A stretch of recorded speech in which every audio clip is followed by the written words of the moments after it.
ও sir, ওই বানশালা দাদি দেখো কি বলে জানো? ওই বানশালা দাদি বলেছে আমার রক্ত নেবে নাই। এ ও দাদির মারিয়ে বস্তায় ফোন নিয়ে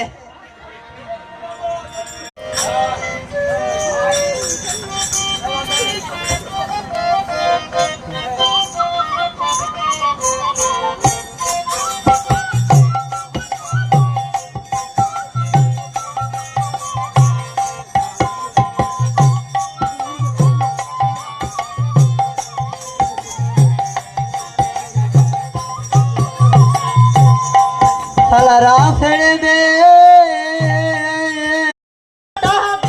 ছেড়ে বল